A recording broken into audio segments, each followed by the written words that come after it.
airport sharing ayita muno Mr. Update akuwe airport y'Entebbe twetusubira airport y'Entebbe okubeeranga eggulwawo lunaku olwaleero airport y'Entebbe teguddwawo njagala kuwa nsonga lwaki era abasajja bazzeemu ne bongezaayo dimbu lwe bagenda okuggulawo airport kati kyenjagala okubawa mwena musharinga omulundi gumu because airport y'Entebbe eno nsonga nkulu nnyo olw'ensonga abaana bangi abali mu nsi za Buwarabu olwaleero abaana bangi abali mu nsi za Buwarabu olwaleero mbabuulira mazima abaana contract zaggwako contract bwe ziggwako abaana bakolera bwereere Abawarabu bababonyaabonya waliwo abantu baffe bali mu America bali bagendeddeyo ku visit visa kukyala visit visa zaggwako dda waliwo abantu baffe bali bagenze e UK kukyala visit visa nazo zaggwako dda waliwo abantu baffe abali e UK nga bagenze kukyala bagendera ku visit visa zaggwako dda airport tubaye tugisuubira okuggulawo olunaku olwaleero airport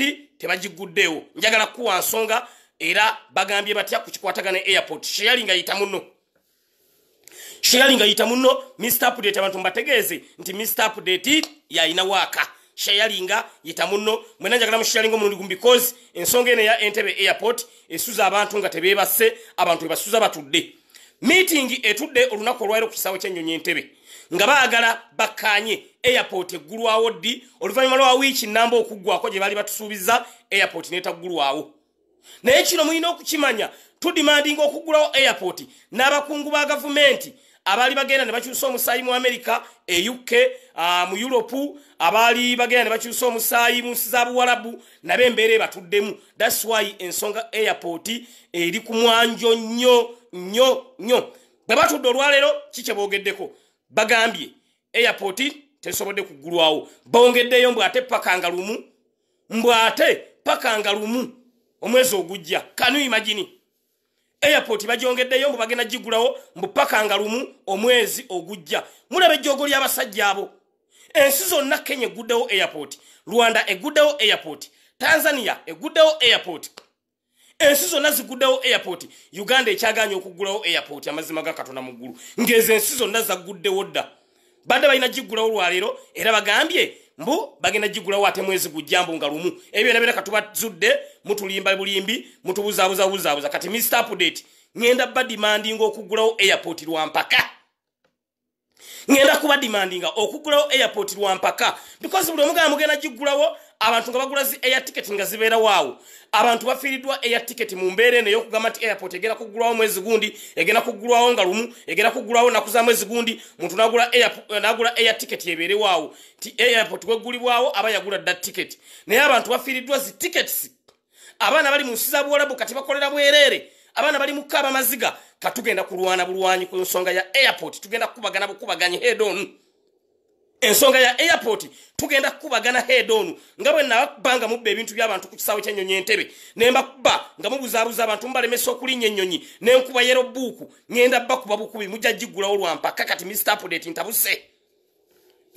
ntabuse abantu babuukinza tiketi zifudde muganya okuggulawo airport mwekwasa coronavirus mu Uganda tulina coronavirus abantu be mutulaga nga balwadde coronavirus abali mu pressure aba batulaga nga bazanya ludo bazanya matatu bazanya pool table nga mutugamba balwadde ba COVID-19 kati mugamba mbu airport egera kuggulawo nga lumu October fe tukkiriza ebyo tetugenda kuzikiza mbabuulira mazima enough is enough katulwane bulwanyi anasinza munna amaanyi anaawulira Nemulira bwente bwe nabagamba ku airport y'Entebbe nga mubbe ebintu by'abantu nemaga tugenda kubagana bukubaganyi ne tukubagana paka lumwetereza ne yero buku nevaawo kati tugenda kubagana bukubaganyi tukoya abantu baffe babuzaabuza airport eggulwawo nkya airport eggulwawo luli airport eggulwawo nkya airport eggulwawo luli abantu bagula air ticket bantu bali ku visit visa bagenda kukyala okutuusa kati olwaleero abantu bagenda kulemerera okuddamu okutravelinga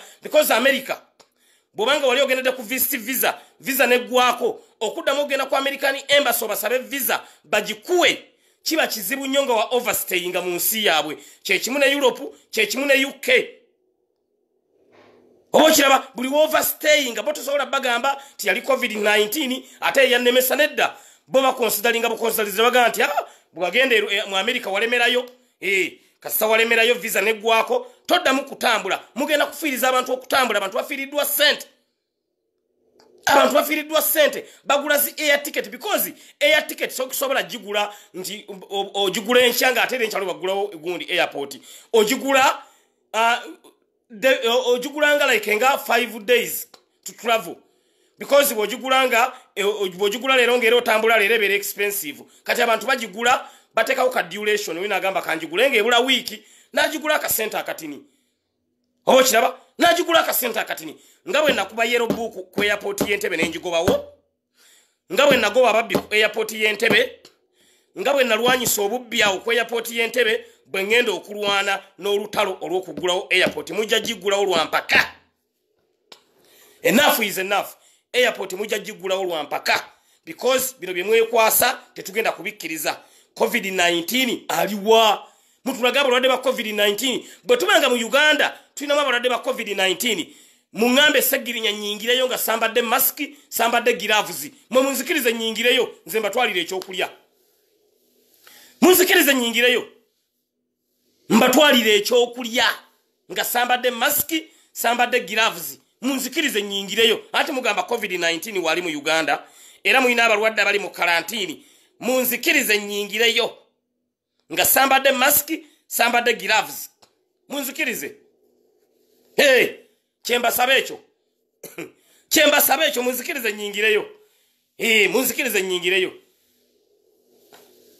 nakibasabadde ekyo nembagamba bwe tubanga tubalina abalwadde wano nze Mr. Update kaneweeyo nga saddaaka mumbuulire baliwa waliwo bangamba bali ku ntebe grade B Mr. Update munzikirize mbatwalire ebyokulya saagala maski saagala gloves nveeyo nolwekyo eyo embeera gye mugezaako okuteekawo mwami Museveni ne ttiimu yo tetugenda kugikkiriza airport y'Entebbe erina okuggulwawo by today nga bwe mwayogera mube nnyini mwatuuza meeting last week ne mugamba within 1 week airport egenda kuba egguddwawo twali tubasuubira okuggulawo eggulo emutaggulawo ne leero temuguddeewo mwagala abantu bakole ki abantu beekyaye abantu banyize twetaaga airport kuggulwawo because abantu bagula da air tickets abantu bali ku overstay naddala numwanya abaana baffe abali mu nsi za Buwalabu bane munansonyiwa Mr. Update Mr. Minvuli munansonyiwa abaana abali mu nsi za Buwalabu amazima ga Katonda mu ggulu babona abaana bakolera bwerera abali mu nsi za Buwalabu abaana bankubira amasimu ne bangasegirinya contract yaggwako dda omuwalabu agamba sijja kuwa sente oba oyagala dde wammwe ng'akimanyi gy'olaga teri abaana bakolera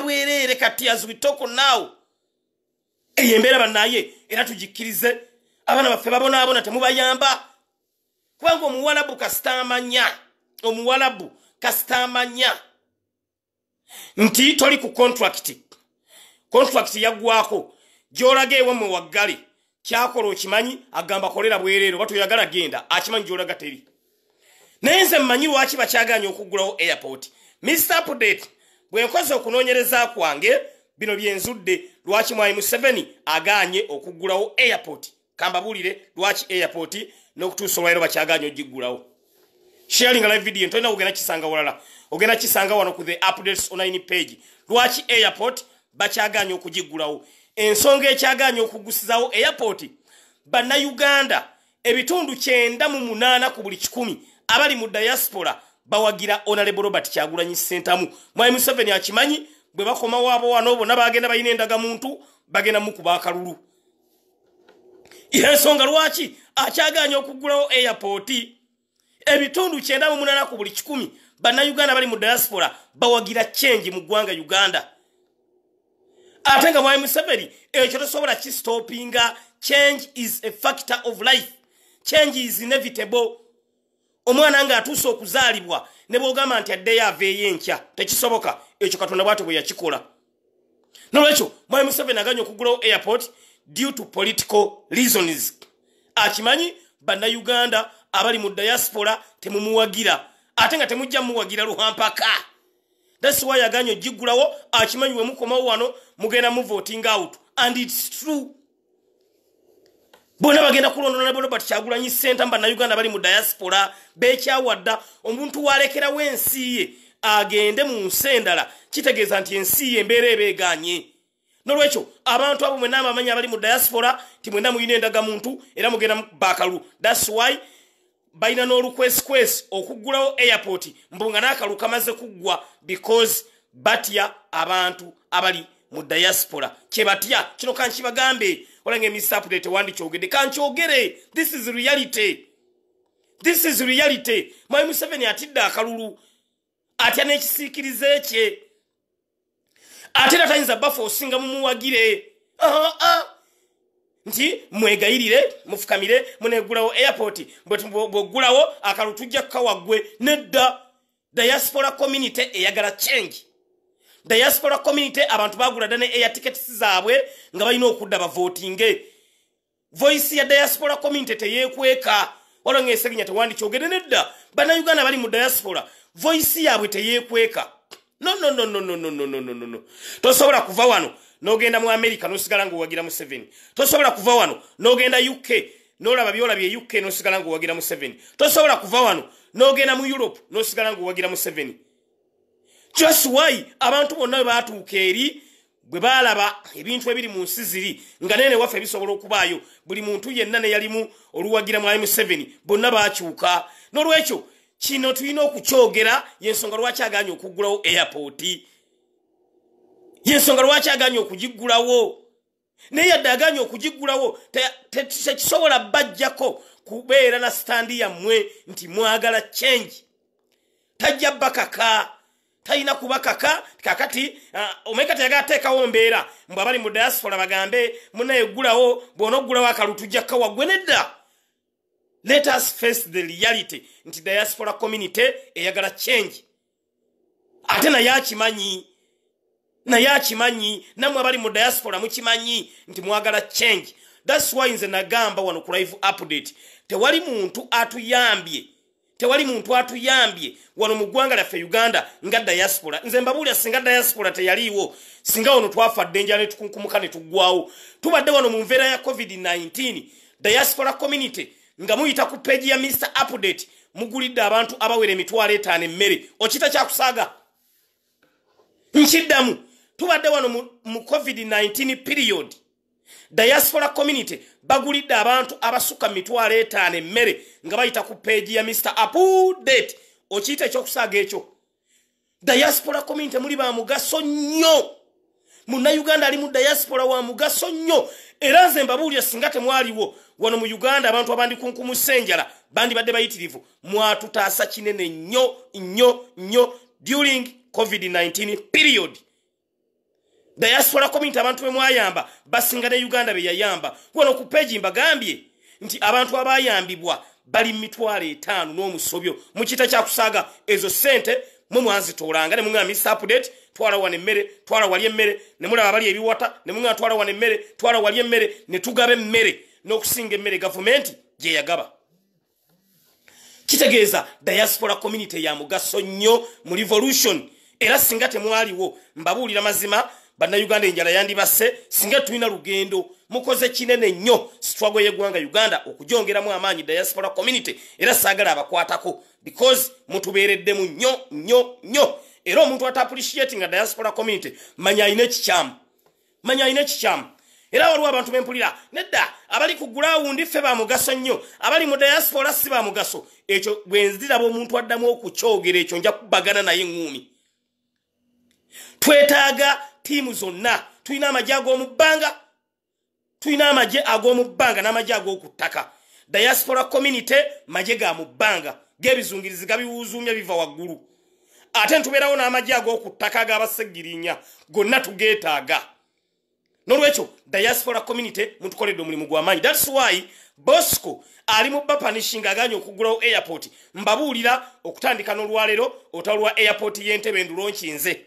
Bwentyo bwe nabagamba ku kintu ekiyitibwa airport y'Entebbe nga babba ebintu by'abantu. Ne bagamba ndonkinze olutalo ku airport y'Entebbe nja kululwana nja kuluggusa nga muwakana Sagirinya saaluggusa. Nakati ndulonkinze lwaleero wano ku page. Kiwedde maze okulonkinga bato ya airport y'Entebbe. Mujja gigula lwa mpaka musaaga. Olutalo ndulonkinze lwaleero. tukoyo tubuzabuza enchane tuwegayira mugulewo ne uli tubegayira mugulewo ne tuli tubegayira bane mugulewo banaye tubegayiridde tukoyo okwegayirira kati Mr Update olwalero nduguddewo buli lunaku ngena kuba ekyo kyonchiro nkinzo okuva olwalero buli lunaku tugenda kuba tukubagana buli lunaku tugenda kuba tukubagana paka le munagulawo airport y'Entebbe. Enough is enough tukabye banga tubegayiridde muganye Rwanda yaguddewo airport Kenya yaguddewo airport Rwanda yaguddewo da airport Kenya negulawo airport mwabagana okugulawo airport mwe bani tugenda kubagana kati bukubaganyi nga bwe nabakuba nga mubbe emigugu gy'abantu nga bwe nabakuba ku yellow book nga bwe nabakuba kuki ne airport mujja kugigulawo lwampaka because tulinze tukoye obuguminkiriza butuweddeko mwatulimba luli week number mubadde mwina gigulawo lwalero mutudde mugamba mbwate mwezi gujja kakati enough is enough tugenda kubagana kati lutalo tenjaddu wangula Mr Update njaddu wangula mumanye ebyangenze bwe mbagamba njaddu wangula bwente bwe natandika olw'emigugu n'entandika olwa yellow book abantu tebaganda edda Ssegirinya togenda kumalako nanyini airport mukoddomi wa mbuga ne bagamba ki mukoddomi wa mbuga ne baga katukubagana ne mukoddomi w'embuga kubaza nkimanyi mukoddomi w'embuga tasobola kujjayo mutwe mukoddomi w'embuga nkimanyi tasobola kujjayo ki tasobola kujjayo mutwe kati katukubagane head on Mr Update versus mukoddomi w'embuga airport mujja jigula mwagala temwagala sharing live video eno boyagala airport eggulwewo mbegayiridde njagala buli omwategere nti Mr Update olutalo alulaunchinze olunaku olwalero sharing live video eno gwe ayagala airport eggulwewo era bwe nabagamba nga babbe emigugu gyammwe bwe nabagamba nga babalemesa okulinya ennyonyi olwa yellow book ne bagamba ne munyambe ko tusharinge utawuno tulwane ne musharinga utawune lugguka information is power information buli wetambula kubulira olutawo tubatulina tulutuse nolwecho sharinga omulundi gumu mwenna abaliko abantu mbategeze Mr Update olwero utalondo launchinze obuguminkiriza butususeko tulinze mutulimbye banga atenga wano mu Uganda twataasiddwa ekirwadde tekiriwo nolwecho tukoyo okulinda katika twerwaneko enough is enough mugule airport omugano jigula Mr Update ngenda kubagana namwe anasinga munne yanamuleka tukubagane kati bukubaganyi abana bafe bali musabu walabu babona abana bali mumbeera mbi abana bali maziga bakaba mumuloza Mr Update kusirika mbega iride sharing omulundi gumu mukyali batona baka sharing mwe nange muliko twetaga information yene etambule nadala abana baffe bashagala abana baffe bakwiniza bali musabu walabu abana bali mukolera bwerere abana baluwaliddeyo babazi ne bafiireyo babazikayo tebabazza abana baffe abolabu babatulugunya olwokuba airport nzigale muwalabu agamba akimanyi tolina gyolaga enough is enough Mr Update ndulaunchinze olunaku olwalero tugenda kubagana head on era buli muntu aliye mu mugambe Mr Update olutalo alaunchinze olunaku olwalero twetaaga airport okubeera ng'eggulwawo tetugenda kulinda date gye mutugamba ffe katwerwaneko kati tetugenda kulinda date gye mutugamba ffe katwerwaneko kati twetaaga airport kugulwawo enough is enough buli alijoli yonna tegeeza munno mugambe Ssegirinya olutalo alulaunchinze nga bwe nalaunchinga olwa yellow book naye no bwe lulaunchinze tetugenda kukiza abantu baffe kubonaabona bantu baffe bagenda mu nsi kuwummula bagenda kukyala bagenda kujjanjabibwa tebasobola kudda waka visa zaggwako dda mwagala omuntu agenda okuddamu okugenda ku embassy okusaba bamumme akona kakakoto tukimanyi mu kalina nolwekyo mbadde nkyababulya lwaki abasajja baganya okugulawo airport ekisooka lwakubanga bamanyi nti we mudda wano mugenda kuvotinga Kyagulanyi ekyokubiri tebaagala abantu baffe baddemu kufuluma ggwanga ekyo nakyakakodyo gavumenti ekayina because bw'obeera ku overstay bwoddayo okusaba visa nga wa overstayinga embassy ekutawaanya byebintu biri gavumenti eno byeriko byebintu ebi gavumenti eno byeriko kati Mr Update olutalo ndulaunchinze olwa airport okutandika n'olwaleero ngenda kubakuba banange ngenda kujjayo kachicha yenna ngenda kubakuba tugenda kubagana paka lumunagulawo airport Mr Update ndi dobozi lyaba batalina dobozi am unelected leader njogera with authority I talk with authority I have moral authority okwogera ku nsonga ya airport mwetaga abana baffe babonabonireeyo mugulewo airport ensi zonna ziguddewo why Uganda Kenya guddewo Rwanda guddewo Tanzania guddewo katukubagane bukubaganyi kati lutalo lutalo ku lutalo era gwosanga eyo mugambe nti Ssegirinnya olutalo aluzeemu buto nga bwe nabakuba luli ku yellow book ne mbakuba ku bubbi nga mubba emigugu gy'abantu bwe ngenda okubakuba kati paka nga mugiguddewo mujja kugiggulawo musaaga mujja giggulawo ne bwe kinaba kyetaaga Mr. Update kujjawo ku kisaawe ky'ennyonyi Entebbe nkunga abantu abalina abantu baabwe abalemedde mu nsi eyo gye balina okuva bajjaawo nja bakunga bajje enough is enough nja kubakunga bajje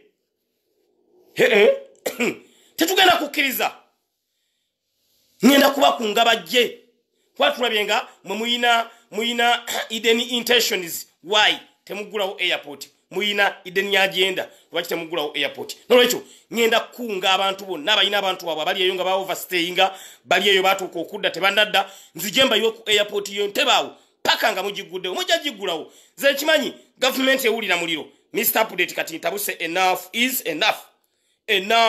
enough tugenda kulwana olutalo luno nga bwe twalwana olwa yellow book ffenna bwe twalwana olw'okubabbako emigugu bwe twalwana olw'okubeera nga babalesanga ennyonyi naye n'olutalo bwe tugenda oddulwana ffenna mbabuulira mazima because bano abasajja batubuzaabuza bagamba 1 week wiiki eweddeko tebalina kye bagamba ggwanga bongeddeyo mbwate mwezi gujjanga lumu tetugenda kukkiriza mugulewo airport bantu batambule tugenda kubagana lutalo kati Mr. Update lwengenzeemu ate bane munsabire nnyo kati Ssegirinnya singa abadde mu parliament alla kati zino ze era kyovula abaka ba parliament mu mmala amaanyi zino ze ensonga ezina okubeera nga zidiscussingibwako ku folo ya parliament nino laba ababaka nga balatifu baleeta kiteeso miliyoni 2 mbubaziwe buli mubaka mu covid-19 period muleeta ensonga nga zino ababaka ba parliament kyovula parliament y'eggwanga ebulamu abasajja nga Ssegirinnya kati Ssegirinnya nga ndi mu parliament eyo njiretanga point of national importance ne bweta bakoda paper bagiteekako lwampaka nga ndi mu parliament eyo bagiteekako lwampaka that's matter of national importance ensonga bategidde ku order paper osobola okuwanika omukono n'osaba speaker n'omugamba there is a matter of national importance neeteekebwa ku order paper lwampaka kati Ssegirinnya nga ndi mu parliament nga tonnagulawo airport kuki nga ndi mu parliament naye ababaka bali eri bonna babutise matama bati bali ku nsimbi wa musolo balya kyokola baba balengera ba Ssegirinnya nga bagenda kujja babajjeyo bawulira bubi parliament mwina okugifuluma brilliant ideas nga ba Ssegirinnya ba Mr. Update bayingire parliament because ffe eddoboozi ery'omuntu wa wansi tujja kulituusa Ssegirinnya tonsuubira kubeera mu parliament n'ensirika naye ababaka eno ensonga mugitunuulidde butunuulizi ate nga namwe ababaka mulina abaana bamwe bali mu nsi za Buwarabu eyo airport bweggulwawo kisingana kuyamba mu ababaka naye ababaka teryanyega newe bukituuka nti kya ssente kolo parliament yonna ejjula that's why twagala okulaba nga bamemba ba parliament bonna ababaddeyo bisanja 2 bisanja 3 bisanja bimeka mwenna muveeyo tufune brilliant ideas ezaba Mr. Update kyovolaba nze nwanyisibwa nnyo abantu ababaka abamu abali mu parliament tebagala nyingire parliament bagala Ssegirinnya bwajja wano agenda kutuchallenginga yadde temwagala nyingire abantu bagenda kundeeta lwampaka abantu bagenda kundeeta mu parliament lwampaka kyovola abantu mumpagidde nnyo sina na kyabasa sula bane abantu mumpagidde mugamba Ssegirinnya kayingireyo tulabe nzo nyigiriza omuntu wa wansinga ndi mu parliament Ssegirinnya kisoboka ekyo omuntu n'akaaba nga ndi mu parliament eyo parliament erina eddoboozi ddene nnyo parliament bwebeera ku sayidi y'abantu abantu banyigirizibwa parliament bwetabeera ku sayidi y'abantu abantu banyigirizibwa nnyo because ebintu ebisinga obungi mu parliament gye biyita that's why we need brilliant ideas mu parliament y'eggwanga Uganda we want brilliant ideas ziyingireyo mu ggwanga Uganda bano ababaka bonna ababaddeyo abakadde bonna already bali compromised majority bali compromised tebakyali ku nsonga ya muntu wa wansi kyovula Ssegirinnya bwe nnyingirayo mugenda kulaba ebintu ebikyuka niyo omuntu amazeyo myaka 3 nga Latifu Ssebaggala naye ayagala kuddayo ono nayo ki parliament wasimba y'ekitooke oyinayo ekigundi alinga agamba nti mu parliament sebo mbu yeye kaya asobola ne mumpeyo ekiteeso kimu kye mwali muwulidde naye omusajja agamba myaka 3 era nkyayagala mbeereyo naye omugamba tuweeyo ekiteeso ekimu kye waleeta kimu ne kati ensonga ya airport Ssegirinnya nga ndi mu parliament eyo mba nagireese dda abaana baffe bali mu nsi za Buwarabu amazima ga Katonda mu ggulu notayogera ku salary increment minimum wage abana bali mu nsi za Buwarabu bakolera emitwalo 7 government ne babaka emitwalo 3 abana basigaza emitwalo 4 teri mubaka wa parliament yali akyogeddeko ngogamba nti Ssegirinya Nsirike member wa parliament nofuna milioni 25 omusomesa yakusomesa afuna emitwalo 5 omusawo afuna kakadde awaliwo obwenkanya eyo gye bayita income inequality the gap between the rich and the poor eyo gye bayita income inequality nti omusomesa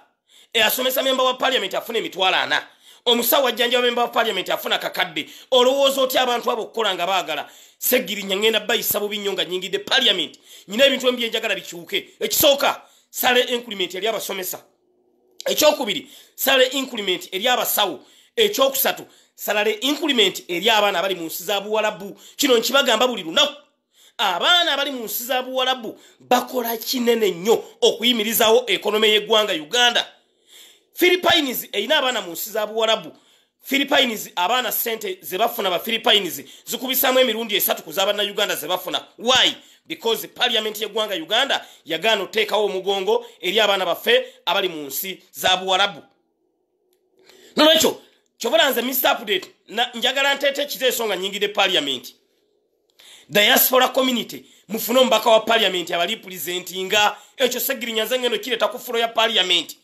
diaspora community mwetaaga member wa parliament asobola okwogera specifically ku nsonga za mwezi banyiga kubanga abantu abali mu diaspora bayimirizawo ekonome y'eggwanga eno Uganda ebitundu 9 ku buli 100 naye tebalina representative Sylvia Mugisha mwanyina z'omankula musiza that's why njagala nnyo ekyo kiteso nakyo ngena kireta ku fulo ya parliament twetaaga MP nga ye ali presentinga diaspora community oyina ensezimu zotukamu temuli embassy muntu alina waddukira n'otuuka ensezimu ba ambassador nga gye bali tebakola ba ambassador abandiyambye abantu tebabayamba naye wabeerawo member wa parliament nga ye amanye ensonga za diaspora community yasobola zireta ku fulo ya parliament diaspora community ne bangeri represented gwolaba kuba ogatta abantu abali mu diaspora bali mu miliyoni nga 8-10 naye wano tulina ekitundu nga abantu abakikiikirira bali nga oli akiikirira abantu 6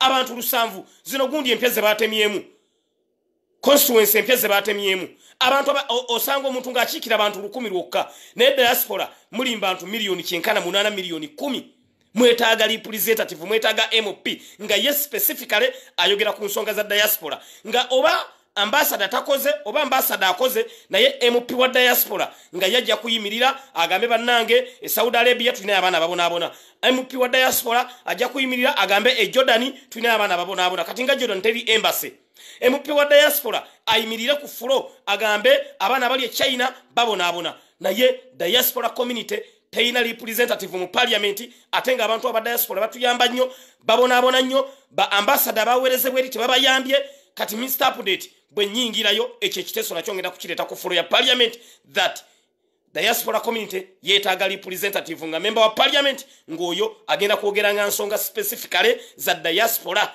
ngera mwenna gye mu reportinga wano watunyiga wonte tulina embassy wonte tulina ki kubanga ne embassy wamu gye ziri teziyambye baana kyokola Mr. Update mbegayiridde munsabire nnyo nyingire olukiiko lw'eggwanga olukulu lwokuba nti nkyebaliza Omukama Katonda nti ekkubo kati lyerufu okuba nti parliament tugenda kugiyingira oluvannyuma lw'okubeera nga Mr. Update nze nnyina minvuli ya Kawempe North ekyo kyo kyawedde kati mulinde bulinzi Ssegirinya kuyingira lukiiko lw'eggwanga lukulu ntandike okuleeta ebirowoozo nga biyamba muntu wa wansi wabula siffe kwekuumira mu ntebe kyobula nabagamba Ssegirinya njagala nchallenging ababaka abali mu parliament nkwata omusaala gwange ebitundu 8 ku buli 100 mbiddize the suffering Ugandans ndaga ababaka nti kino mwali musobola kikola ne mugaano kikola Ssegirinya kankikole tuko omani teri embassy omwana afuna obuzibu omani talina waddukira omwana afuna obuzibu Jordan talina waddukira bonambu balipotinga eri embassy ya Saudi Arabia Saudi Arabia waliwo mwambe muyita Yasin yali mu office Saudi Arabia tayambye baana kati omugamba gende Jordan gende Omani genda wa ne wabawo MP ali mu parliament nga representinga diaspora community excuse me banange ensonga zammwe teziyinza butatambula kyovola Sseggirinya njagala nyingire parliament ndandika okuzoganya abasajja abo mbalage nti MP oyina kuleeta biteeso ki MP oyina kudelivaringa otya services kyovola Mr. Update bino nga bwe mbimulaba mbyogera waliwo kati abagamba Sseggirinya singa tayingira because ngenda bachallenginga nga bwe mulaba challenginga council ya KCCA nendeeta ebintu nga bipya ne parliament bwengero gikola omuntu ayinza okugamba Sseggirinya mu parliament mu KCCA gyobadde kiteeso kikyolese ne kiyamba abantu kanki bagambe KCCA yali erese omusolo ogwa ground rent nga bagusoloza ku bantu mbo omuntu yazimba enjuye ne bakusabeza akasasiro ne bakusaba license nga balese sewo ne ground rent mama idio wobuddobo mwami kitaka nali mukutte tai namugamba abantu basasula kasasiro basasula license basasula ki abantu mbafudde mubafudde bakubba bubbi buli budde kati muleta ground rent Sseggirinya nze nakuba motion ya ground rent ku floor ya council ya KCCA era mu abali yonga tabasaba ground rent mumanye nti ago gali manyi ga Sseggirinya Muhammad ground rent ekyo nze yakikuba n'ekiteeka ku ttaka ekyo nagamba nkifiirako nga bwe nakuba ground rent ne muteeka ku ttaka mbabuulira mazima nyina okulwana okulaba nga diaspora community mufuna representative because diaspora community mutubeereddewo nnyo tuyinza basasula ki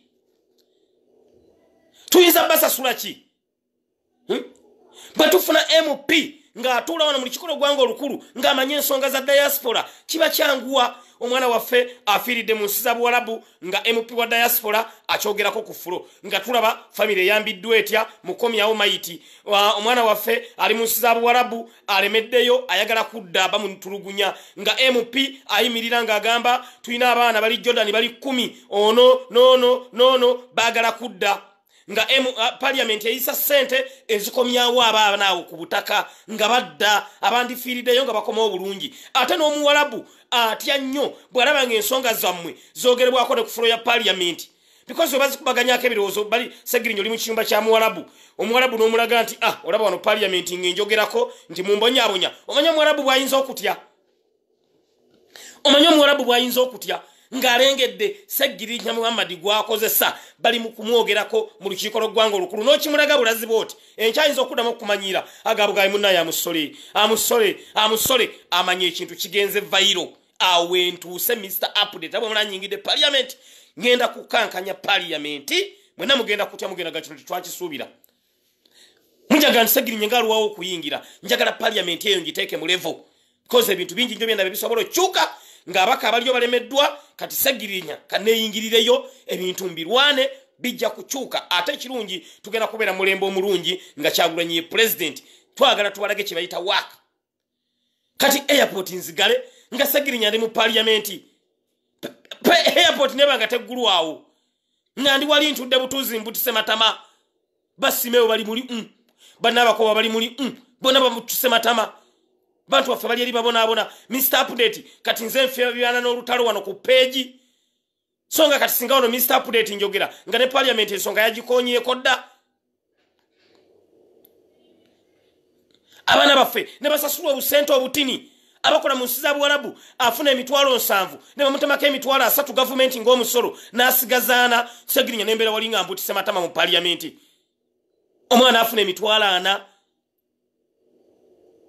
government ne mubaka emitwalo 3 mbu musolo abaana bandi bade bafuna milioni 2 n'ekitundu abali mu nsi za Buwarabu ezo sente omuwarabu asobola okuzisasula bulungi nnyo bwe banga order evudde mu parliament nti parliament yagambye gwe agent atasobola kutwala mwana bweru ng'afuna milioni 2 n'ekitundu Jordan oba Oman oba Saudi Arabia oba Sharjah oba Dubai toddamu kutwala mbabulira mazima mujoka kasanti ba agent bulijjo babanyigiriza mujja kirabanga bakigondedde nga omwana aveeno nga ategedde nti omusalo ogusookerwako mfuna milioni 2 n'ekitundu oba order ng'evudde mu parliament mbabulira mazima this is reality sente muzifuna bulungi nnyo kubanga bweba order bwe mala okuyita nga government ya Uganda signing a memorandum of understanding n'ensi za Buwarabu ngaye mukiraba aba Philippines government ya Philippines ya signing a memorandum of understanding ne Arabic countries. That's why aba Philippines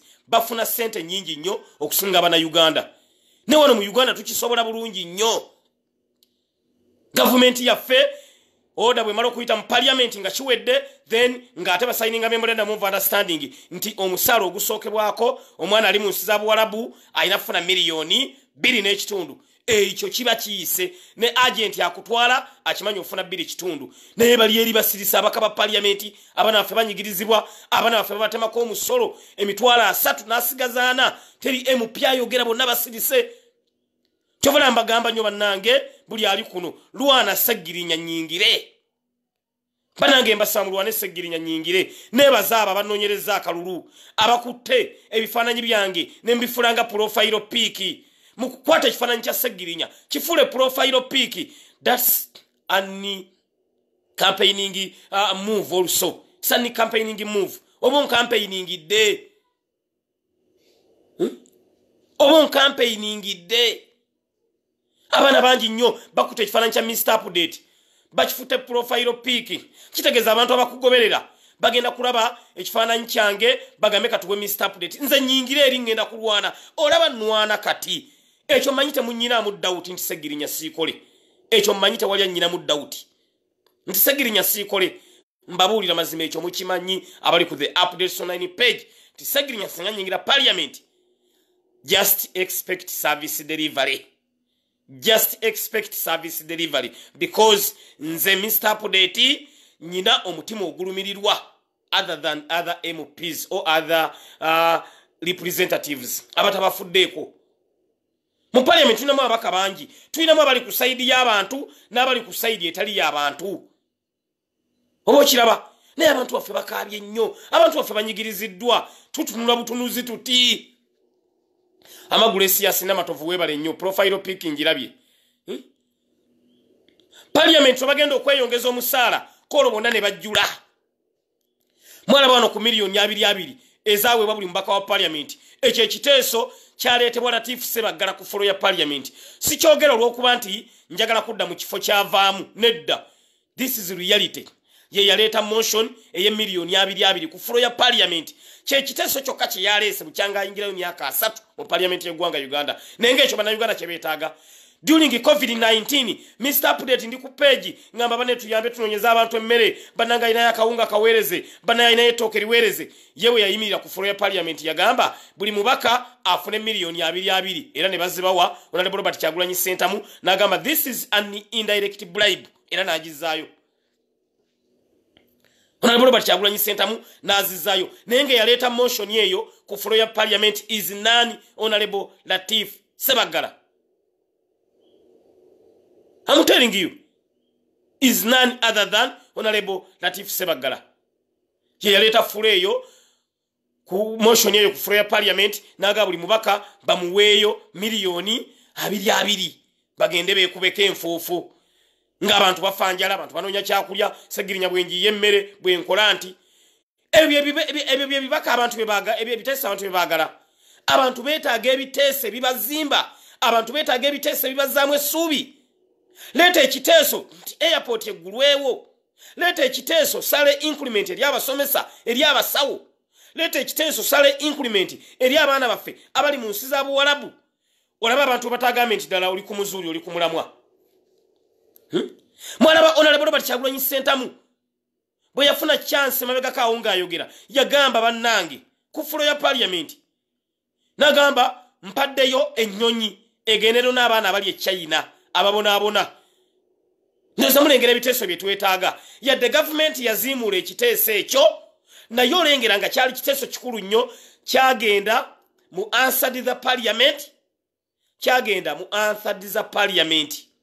ekyo gye kiri ne baliddawa kijja kujjukirwa nti Honorable Robert Kyagulanyi Ssentamu yaleeta motion yegamba abaana ababonaabona mu nsi ye China mbawadde ennyonyi era ekintu ekitosobola kwerabira kirala. Honorable Robert Kyagulanyi Ssentamu yaleeta ekiteeso ekigamba lwaki musolooza social media ne mugijjako omusolo ate nga yemu ku means of communication abantu ze beeyambisa okufuna information because one of the functions of Uganda Communication Commission is to deliver services and information to the masses.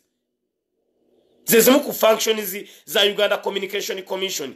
Na yate information inetukatya ku bantu ngate social media ogitaddeko omusolo. Ekyo nakyo Honorable Robert Kyagulanyi Ssentamu yakireta olengera ebiteeso byonna bya makulu. Atenga yakagendayo just myaka eki. Naye Honorable Robert Kyagulanyi Ssentamu agenda kujjukirwa nnyo mu parliament y'eggwanga Uganda ng'omu ku baali ba vibrant MPs abali mu 10th parliament. Ebyo ebiteeso bye twetaaga ng'olengera ekiteeso kirimu amakulu. Ekiteeso nti abaana ababonaabona abali mu nsi y'e China bakomewo. Kitegeeza ataasa bannayuganda obutafa. Naye oli ssebo n'ayimira n'agamba miliyoni 2 bazituwe tugende tweriire. It was an indirect bribe. That's why Honorable Kyagulanyi sente ezo yazizaayo. Kyembagamba ki?